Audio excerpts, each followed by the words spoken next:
One night in the fall of 1966, a 30-year-old man named Sam and his three friends snuck along the banks of the Eel River estuary near Eureka, California. And when they found a good spot to fish from, they put down all their fishing gear and opened up their tackle boxes. All four of them pulled out these special glow-in-the-dark lures, and they tried to stay as quiet as possible as they attached these lures to their fishing rods and then slowly waded out into the water. So Sam and his friends had to be really quiet and very careful as they did this, because what they were about to do was actually illegal. Now, they were going there to fish for salmon, which that in and of itself was not illegal.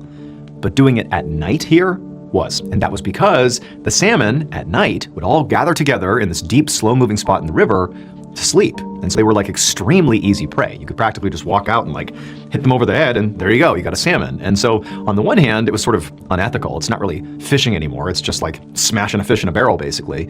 But more than that, it was very easy to overfish the salmon in this river if there wasn't rules protecting them at night. Additionally, those glow-in-the-dark lures that Sam and his buddies were using were also illegal because the salmon were really attracted to the lures, which again just contributed to even more overfishing. And also keep in mind, a glow-in-the-dark lure could only really be used at night. And so again, it's sort of like you can't fish at night and you definitely can't use these lures. That's like a big no-no. But while Sam and his buddies were definitely aware of these rules in place that protected the fish, the reality was they didn't really care. I mean, they were here about to go fishing, so obviously they didn't care.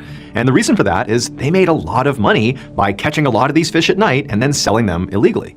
So for weeks now, they had been sneaking into this part of the estuary every night to fish. And in fact, just to ensure they were successful, they had even begun bringing out lookouts with them, who were hiding along the road that led to the estuary to tell Sam if any fish and wildlife officers were out on patrol, in which case they would obviously stop and flee. And so now, Sam and his friends cast their lures into the river, and within a few seconds, Sam had a bite. I mean, unsurprisingly, the salmon are literally right there sleeping, ripe for the pick. And it took all his strength to reel in this catch because the salmon in this estuary were huge. Some could weigh up to 100 pounds. But eventually, Sam was able to wrestle the fish back up onto the riverbank. And then as soon as he had this monster up on shore, he cast his line again. About an hour later, Sam and his friends had caught so many fish that Sam wasn't even sure how they would carry all of them back to the truck. So he decided it was probably about time to call it a night.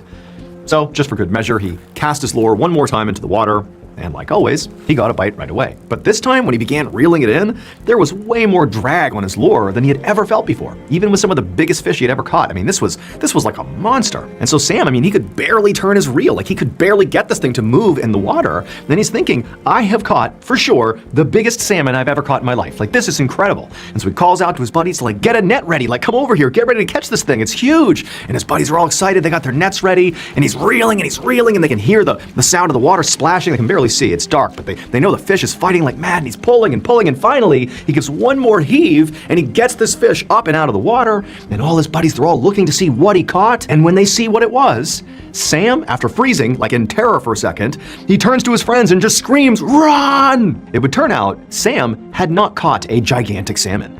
In fact, he hadn't even caught a fish at all. What he really caught was a game warden with the United States Fish and Wildlife Service. Warden Terry Grosh, he knew that poachers were illegally fishing salmon at night along the estuary. And these poachers had lookouts hiding all over the place. And so none of the wardens had been able to catch these poachers before they were able to escape. So Warden Terry Grosh decided that he would need to take a more creative approach if he was going to catch these poachers. And so what he did on the night of Sam's big catch is he put on a full body wetsuit and slid into the water with the salmon before the poachers arrived. So he's hanging out in the water in the darkness, nobody can see him with the sleeping salmon, and what he was doing is waiting for the perfect moment to jump out and catch the poachers.